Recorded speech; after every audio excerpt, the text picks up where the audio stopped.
After the largest solar flare ever recorded, multiple cities are reporting strange phenomena among the youth population. We're getting reports of unusual atmospheric phenomena, possibly linked to the recent solar flare activity, with some claiming it's causing change in people. Yo, they really sent a chopper? Bro, you melted a tank last week. What did you expect? That tank shot first. I just flexed a little. Focus. Control it. Don't let your anger use you.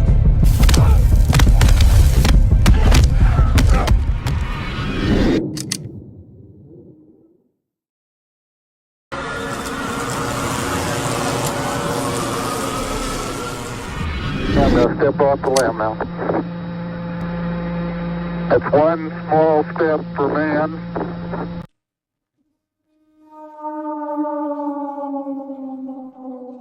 Ignition sequence start.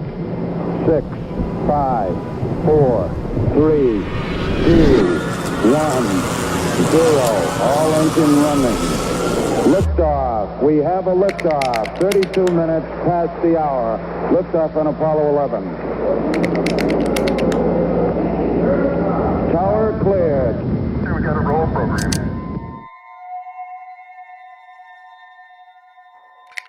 Determine their own conclusion after they've seen some of the evidence that we have seen.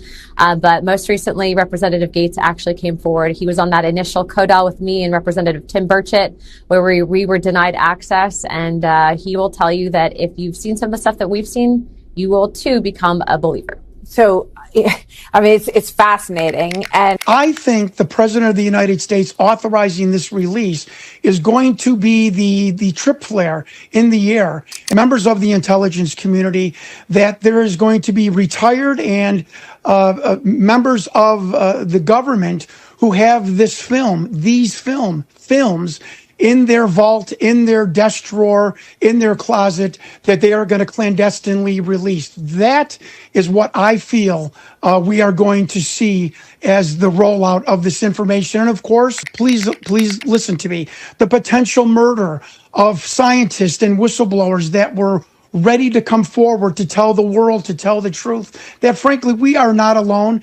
And the documentation and the information we have garnered from these beings since 1945 has said that they've been here for over 100,000 years.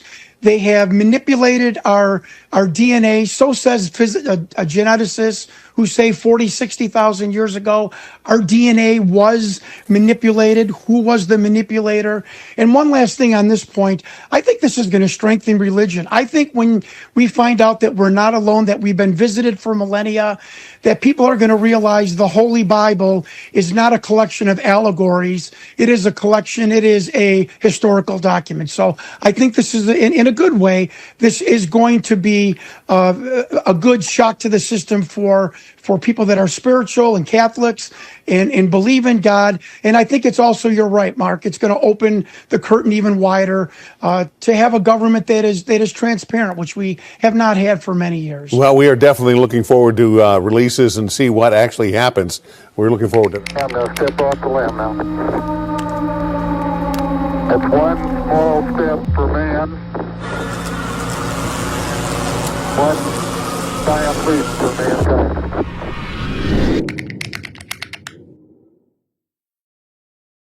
Bro, chill. On phone home, it ain't worth it. Go in your homes.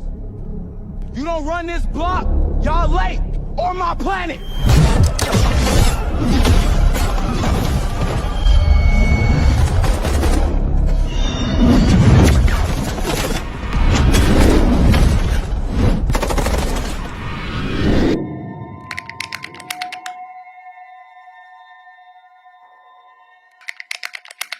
I don't know how long I'll be around. Got a lot of people gunning for me, don't I? Huh? But I will not forget them. I'm never going to forget them. I want to go back to that. You told Joe Rogan in a podcast in August when you were discussing all of this that you have viewed evidence of interdimensional beings here on Earth and that they operate through the time spaces that we currently have. There have been briefings that we've received as Congress that leads us to believe that, yes, there is definitely an advanced technology out there that's not created by mankind. I know that you have essentially written a speech for the president to deliver if he decides to do this. I want to quote just the first line. My fellow Americans and all citizens of Earth, it has come to our attention that extraterrestrial civilizations of great technological advancement have been visiting Earth for some time. Could you see President Trump being the first president to step to the podium and deliver a speech like that? I do, and apparently his daughter-in-law believes so as well. And I think the reason for that is that there are so many pressures about this subject coming out in the next few months that delaying it much longer would not be proper. And I've advised in a briefing we did for the White House that they do not want to be behind the curve on this. They want to not have it come out through other countries or in some other way, asymmetrically, let's say, and they want to be ahead of this. So I think it looks like it is picking up steam, and of course, what actually gets decided by the president, I'm not privy to per se, not directly, but I do think this is coming on a fast track right now. I hate to be the buzzkill of your morning show today with really some dire news, and that's why I asked to come on.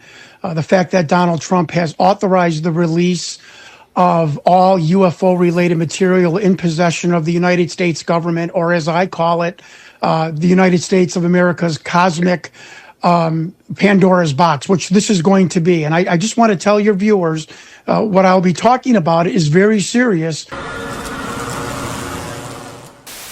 because I think the ontological shock that is going to happen with America and the world when we start seeing not JFK-era fuzzy documents, but when we start seeing high-resolution video of potentially a non-human intelligent craft and beings of whatever species that they may have on film being shown to the American, to the world, is going to cause a shock to our entire system, much to the like of 9/11. And I hate to be the downer today, but I really think it's important that from what I have learned for the past 7 years of falling down this rabbit hole, it's incumbent upon me to share it with your viewers. Well, you give a dire warning, but some people might not look at that as a dire warning. They might look at it as, wow, we're finally getting to look behind the curtain. Now, so far, there have really been no smoking guns per se. So what makes you think that we're going to see this Pandora's box open up and see these incredible things?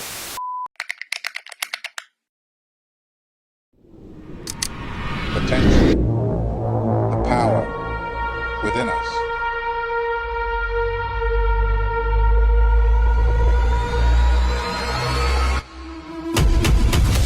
This flare, it wasn't just a cosmic event, it was a wake-up call. It activated something dormant in our DNA, something we didn't even know existed. We're not just humans anymore, we're something more. We're evolving. The world is changing, and we are the change.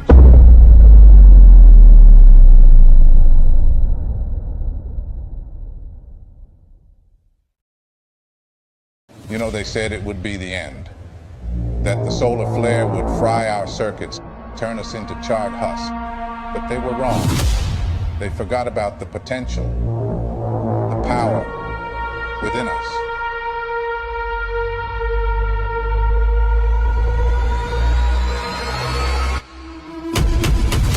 This flare, it wasn't just a cosmic event, it was a wake-up call. It activated something dormant in our DNA, something we didn't even know existed.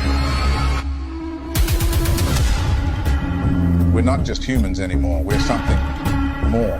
We're evolving. The world is changing, and we are the change.